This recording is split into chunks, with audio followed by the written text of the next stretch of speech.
Bem-vindos mais uma vez ao canal do professor Anatólio Arce. O tema do nosso vídeo de hoje é a Revolução Industrial. A Revolução Industrial ela é um dos assuntos mais importantes para se compreender a humanidade contemporânea. Por que a Revolução Industrial é importante? A Revolução Industrial é importante porque ela foi um processo que não se restringiu à esfera econômica. Parece incoerência porque quando nós estudamos a Revolução Industrial, muitas vezes os historiadores focam nas mudanças econômicas que ocorreram. Por exemplo, você associa a Revolução Industrial quase que automaticamente à criação das fábricas na Inglaterra. E o pioneirismo inglês, ou seja, o fato da Inglaterra ser o primeiro país a iniciar o seu processo de industrialização, reforça essa tese. Porém, os historiadores eles têm que analisar a Revolução Industrial sob um ponto de vista muito mais amplo, porque a Revolução Industrial ela causou impactos que não se restringiram à esfera das mudanças econômicas, ou seja, a Revolução Industrial desencadeou uma série de mudanças políticas, mas sobretudo de mudanças sociais nas sociedades em que ela ocorreram nos seus respectivos momentos históricos. Mas antes de nos aprofundarmos na questão puramente sociológica, vamos assim dizer, da Revolução Industrial, eu gostaria de mostrar 3 imagens que evidenciam a Revolução Industrial. No campo da história, a leitura de imagens é extremamente importante, certo? Como uma ferramenta de análise histórica também. A primeira imagem, vocês estão vendo aqui, eu peço até desculpas antecipadas se não tiver tão visível assim. Você vê uma fábrica do momento da Revolução, isso aqui é uma pintura de uma fábrica, certo, do começo da Revolução Industrial, certo? Sobretudo uma fábrica de tecelagem, uma tecelagem. Lembrando que as primeiras fábricas, certo, elas tinham como finalidade produzir roupas em massa, certo? Eram tecelagens, né? Você vê aqui trabalhadoras, no caso mulheres, lembrando que a Revolução Industrial teve uma participação muito grande da mão de obra feminina e da exploração da mão de obra feminina, mas isso daí nós vamos falar ao longo do vídeo. E você vê aqui nessa imagem mulheres trabalhando, certo? Num regime bem complicado de trabalho, de exploração, que era típico desse momento histórico, certo? Numa fábrica de tecelagem na Inglaterra. Então, quando você analisa a imagem, você já vê, olha, é uma fábrica antiga, certo? É uma fábrica do começo da Revolução Industrial e aqui são trabalhadoras mulheres, certo? Servindo de mão de obra para a Revolução Industrial. Então, essa parte aqui é o ponto de vista interno de uma fábrica nesse determinado momento histórico no começo da Revolução Industrial. Lembrando que para o indivíduo que viveu nesse momento histórico, a própria existência de uma fábrica ou as mudanças que estavam ocorrendo no sistema produtivo caracterizavam uma grande novidade para esse indivíduo. Então, se nós pudéssemos entrevistar o indivíduo que viveu naquele momento histórico, ele não sabia que estava vivendo, certo, num momento que seria denominado como Revolução Industrial, porque esse nome ele foi dado posteriormente pelos historiadores. Entretanto, esse indivíduo sabia que ele estava vivendo um momento, ou tinha consciência de que estava vivendo um momento de grandes transformações no próprio sistema produtivo e também nas estruturas sociais da Inglaterra. E a segunda imagem, essa daí já é a parte de fora da fábrica, ou seja, se aqui é dentro, aqui é basicamente uma fábrica por fora no começo da Revolução Industrial. E vocês estão caracterizando que no começo da Revolução Industrial nós não tínhamos ainda a questão do petróleo, certo? Nós não tínhamos ainda o motor a combustão. Você via muito dos transportes sendo realizados por meio de tração animal. Percebia-se também que as fábricas eram grandes barracões, certo? Como vocês estão vendo aqui na imagem, e que exalavam uma grande fumaça preta. Por que essa fumaça era preta? Porque o grande combustível, certo, o grande combustível que movia essas fábricas era o carvão.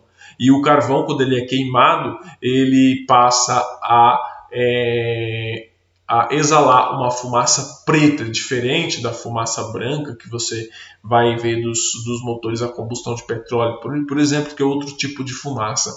Então você vê que a combustão do carvão, certo, exala uma grande fumaça preta. Então qual foi a consequência imediata assim da Revolução Industrial na Inglaterra quando você analisa esse período histórico? Primeiramente, a exploração da mão de obra, seja ela masculina ou feminina, e também da mão de obra infantil. A Revolução Industrial ela teve essa marca indelével e obscura de explorar a mão de obra infantil, e você vê uma preocupação muito escassa ou quase nenhuma com a poluição do ar, com o meio ambiente. Então a cidade de Londres, de Manchester, as grandes cidades industriais inglesas se transformaram em cidades poluídas, com o ar poluído muito rapidamente. E a terceira imagem eu peguei de uma aluna, minha aluna Emanuele Martins, inclusive quero agradecer por ter me dado esse folheto. Isso aí é um mapa mental, certo? Que pode ajudar muitos vocês. Eu confesso que eu não sei fazer mapas mentais, então eu recorri ao mapa mental da minha aluna Emanuele Martins. Quero agradecer, tá?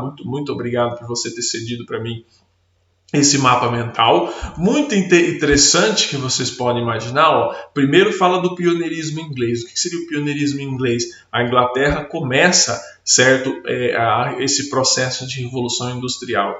E a revolução industrial ela está atrelada à questão das fábricas e da poluição do ar, né? De você exalar esse ar. Então, você tem, durante o processo da Revolução Industrial, uma expansão, certo, do capital, primeiramente com o carvão, na segunda fase com o petróleo e na terceira fase com as tecnologias em massa. Então o que é isso daqui? Isso aqui é o barril de petróleo que ela desenhou, ficou muito legal, certo? Por outro lado, aqui do lado direito, né, do lado direito para nós, você vê que há uma dicotomia ou uma divergência, né, entre operários e burgueses. É a partir desse momento histórico em que você tem duas classes que se antagonizam no cenário mundial, que vai desenhando a estrutura social do próprio sistema capitalista, que é essa chamada luta de classe entre operários e burgueses. Então, a consequência sociológica da Revolução Industrial, que eu falei agora há pouco, da questão da exploração, mas teve também um grande êxodo rural, teve uma tensão entre as classes, que ela colocava ali o cartismo, o ludismo, condições precárias de trabalho nas fábricas, crescimento desordenado, poluição ambiental, ou seja, todos esses fatores estão atrelados a um processo, certo, conhecido como Revolução Industrial. Como eu falei agora há pouco, a Revolução Industrial não teve apenas consequências no âmbito econômico, ou seja, as consequências da Revolução Industrial elas foram no âmbito socioeconômico. Certo, passando as imagens, eu vou entrar aqui agora na questão. Do. Só um pouquinho que isso. Voltar aqui. Definição do termo. Certo? Por que Revolução Industrial? E o que significa Revolução Industrial? Para esclarecer esse questionamento, eu fui no livro do historiador inglês Eric Hobsbawm, chamado A Era das Revoluções, uma obra muito legal, faz parte da trilogia das eras lá, Era das Revoluções, Era do Capital e Era do Império, certo? Que todo aluno que quer compreender esse processo de mudança econômica na humanidade deveria ler essa trilogia do Eric Hobsbawm. E o Eric Hobsbawm fez o seguinte questionamento: o que significa Revolução Industrial? Ou seja, muita gente fala, os historiadores denominaram de Revolução Industrial e falam, mas muito pouco se reflete sobre o significado do termo. E o Hobsbawm refletiu sobre o significado desse termo e ele disse que significa que a certa altura da década de 1780, ou seja, a certa altura, não tem como você precisar uma data correta do início do processo da Revolução Industrial, mas lá pela década de 1780, melhor dizendo, o poder produtivo das sociedades humanas se tornaram capazes de multiplicar de forma rápida e constante mercadorias e serviços. Ou seja, por que revolução? porque houve uma multiplicação, certo, muito grande e muito rápida na capacidade do ser humano de gerar mercadorias e serviços. Ou seja, a consequência, você observa que uma consequência da criação das fábricas, certo, foi o aumento da capacidade que o ser humano teve de reproduzir, ou seja, de multiplicar mercadorias e serviços. Então, a Revolução Industrial, ela não foi um episódio em que você teve um princípio e também você não tem um fim. Se você for observar, até hoje a humanidade vive nesse processo de revolução industrial. O que seria as tecnologias da informação e da comunicação, se não algo que influenciou no trabalho, influencia de fato na nossa forma de trabalhar. Por exemplo, eu estou falando com vocês aqui por um notebook, por exemplo, pela internet, ou seja, as tecnologias influenciam na nossa forma de gerar bens e de gerar serviços, que é o que eu estou gerando para vocês aqui. Então, a revolução, ela não foi um episódio com um princípio e com um fim, mas nós podemos perguntar quando as transformações econômicas chegaram longe bastante para estabelecer uma economia substancialmente industrializada. Ou seja, não teve um princípio, não teve um fim, mas houve um momento em que esse processo de revolução industrial, ele chegou tão longe que nós acabamos percebendo, a humanidade acabou percebendo que construiu-se uma economia substancialmente industrializada, ou seja, esse processo avançou tanto que você hoje é natural você falar países industrializados e países não industrializados. Então, esse processo de industrialização chegou a patamares tão longe que as economias dos países se tornaram industrializadas. Hoje nós temos o termo pós-industrialização ou desindustrialização, mas esse termo ele é filho da Revolução Industrial. Para você chegar a uma era de pós-indústria ou de desindustrialização, você precisa primeiramente ter passado por um processo de industrialização. Não é verdade? Então, essas transformações elas chegaram longe bastante para se estabelecer uma economia substancialmente industrializada. E essa economia substancialmente industrializada, ela tem que ser capaz de produzir, em termos amplos, tudo o que desejasse, dentro dos limites das técnicas disponíveis. Ou seja, se você for observar hoje a capacidade de produção da indústria, certo? Quando ela faz uso das tecnologias existentes, é extraordinário. Ou seja, hoje a humanidade é capaz de produzir vacinas em larga escala, é capaz de produzir remédio em larga escala, carros em larga escala, por uma grande divisão do trabalho que existe. Isso daí já é o tema aí para uma outra discussão. Porém, você observa que a Revolução Industrial ela impactou bastante na forma em que nós multiplicamos as nossas mercadorias e os nossos serviços, e a humanidade passou a ser capaz de produzir tudo o que desejasse em termos amplos, tudo o que desejasse em escala industrial. Quando você fala vai ser produzido em escala industrial, significa que vai ser produzido em série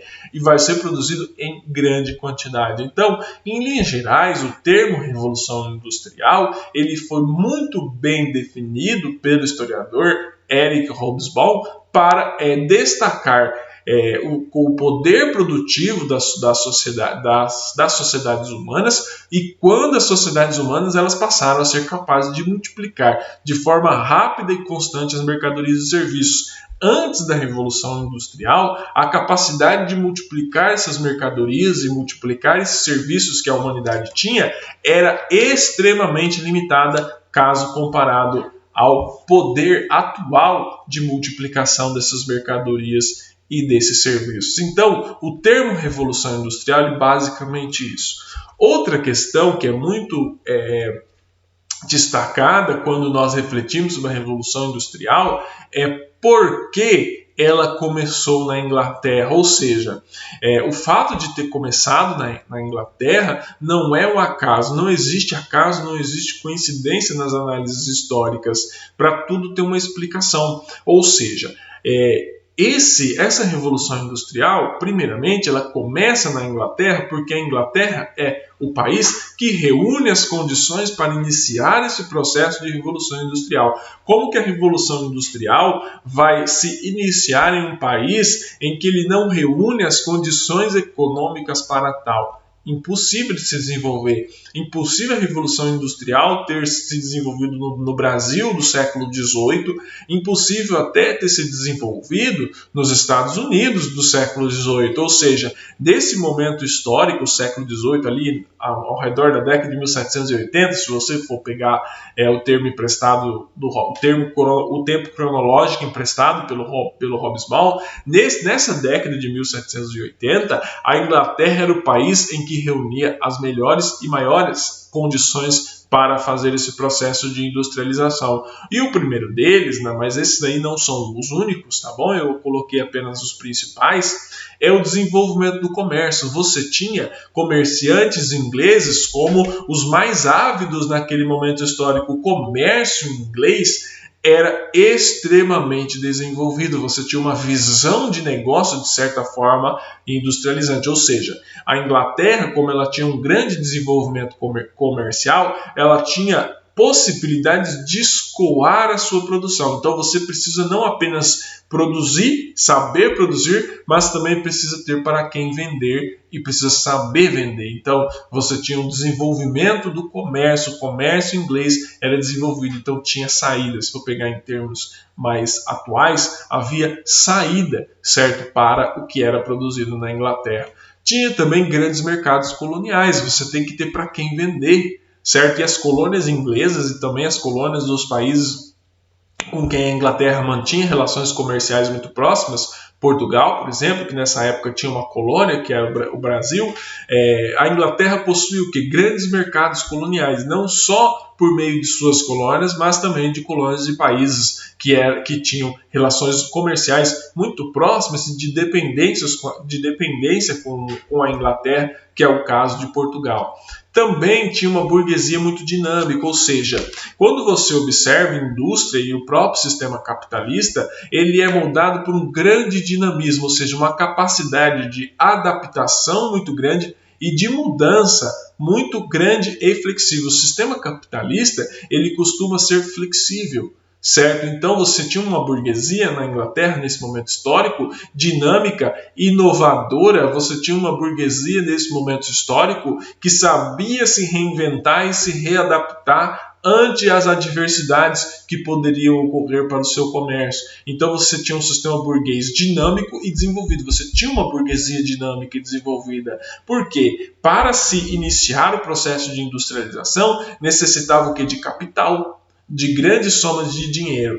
Além de grandes somas de dinheiro, já até pulei aqui, ou seja, quando você fala de burguesia dinâmica e de grandes somas de dinheiro, ambos os termos ou os motivos, eles andam de mãos dadas, você tinha também um Estado Nacional muito forte. A Inglaterra, nesse momento histórico, era um Estado Nacional muito forte. A Marinha Inglesa era uma marinha, nesse momento histórico, muito, muito forte, em que ela exercia pressões em locais onde comerciantes ingleses ou burgueses da Inglaterra tinham dificuldades de penetrar, ou seja, você tinha um Estado Nacional forte, os comerciantes ingleses eles eram protegidos por esse Estado Nacional forte, ou seja, o indivíduo inglês, o mercador inglês, ele podia comercializar em paz, porque sabia que se tivesse algum problema, o Estado Nacional inglês o socorreria, uns mais, outros menos, em diferentes níveis de intensidade, mas o socorreria.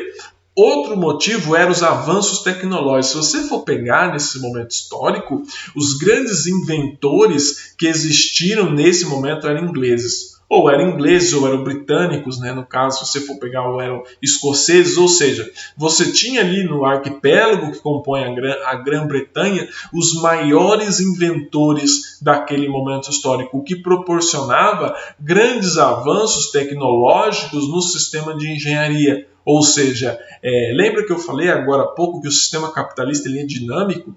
Ou seja, se ele é dinâmico, ele precisa que as tecnologias estejam se adaptando, se modificando e melhorando a cada momento. Para isso, precisa-se ter o quê? avanços tecnológicos. E como que você consegue esses avanços tecnológicos? Por meio dos inventores. Grande parte dos inventores da época eram ingleses, ou residiam na Inglaterra, ou encontravam espaço para melhorar suas invenções, ou para pôr em prática suas invenções na Inglaterra, e possuía o essencial, por fim, que é a mão de obra barata, ou seja, tinha todo um sistema, certo? Uma configuração, um desenvolvimento econômico, uma estrutura econômica. A Inglaterra tinha uma estrutura econômica que favoreceu a industrialização, comércio desenvolvido, grandes mercados, burguesia dinâmica, Estado Nacional forte, dinheiro, avanços tecnológicos, sobretudo mão de obra barata, ou seja,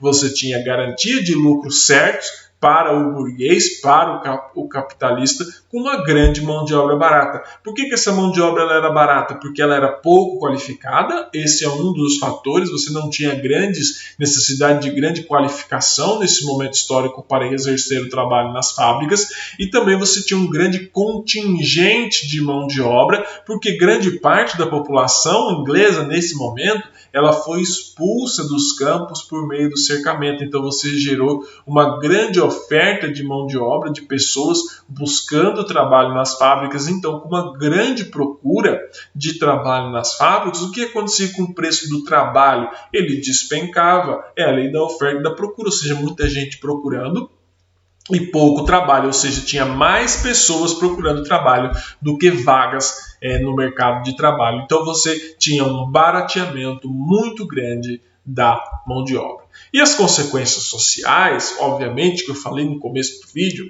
que você não pode apenas analisar a Revolução Industrial pelo seu viés econômico. A Revolução Industrial foi um processo também social. Por quê? Porque ela trouxe grandes consequências sociais para a Inglaterra nesse momento histórico. E o primeiro deles foi o êxodo rural e a urbanização desenfreada.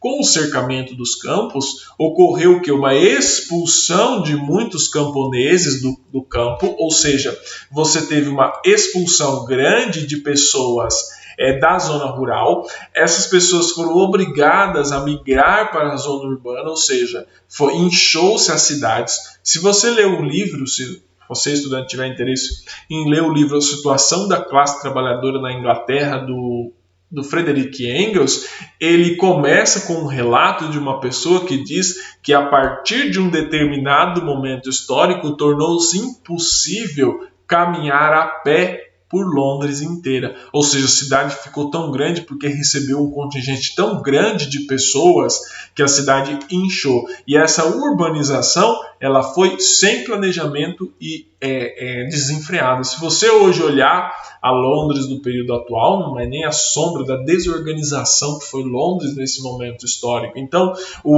a Revolução Industrial, se você for olhar do ponto de vista das consequências sociais, teve inúmeros pontos negativos. Por exemplo, você teve, além da urbanização desenfreada, houve também a propagação de doenças, ou seja, os cortiços que existiam na Londres nesse momento histórico, em que vivia um monte de pessoas amontoadas num pequeno espaço, certo, físico, facilitou a propagação de doenças, ou seja, você tinha uma grande propagação de doenças retrovirais, doenças sexualmente transmissíveis, que encurtavam a vida das pessoas, ou seja, a Revolução Industrial trouxe uma consequência de encurtamento, nesse primeiro momento, de propagação de doenças e de encurtamento da vida das pessoas.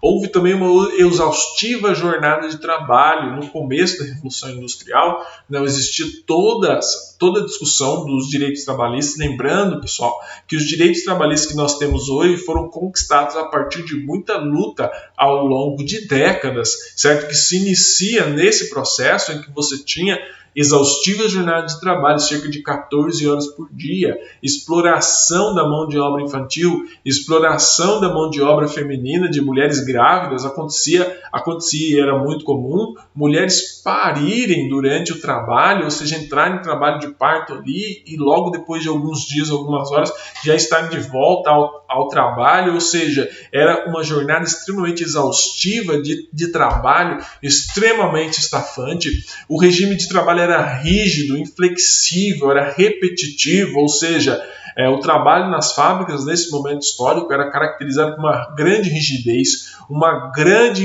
inflexibilidade e uma grande repetição. Se vocês forem ver o filme do Charlie Chaplin, Tempos Modernos, em que ele faz uma sátira sobre o regime de trabalho na indústria, é basicamente aquilo que o Charlie Chaplin fez de sátira. Havia o que? Uma má remuneração, ou seja, como eu falei que a mão de obra era barata, os salários eram extremamente baixos, era praticamente o mínimo que você tinha para poder comer, tinha uma grande exploração do trabalho infantil, ou seja, a mão de obra infantil era amplamente explorada nesse momento histórico. A Revolução Industrial tem essa marca obscura de ter se iniciado por meio de exploração da mão de obra infantil, e também houve a formação de uma numerosa classe operária que começou a se organizar para exigir direitos. Foi a partir desse momento da Revolução, como uma consequência da Revolução Industrial, que a sociedade passou a ser dividida em classes.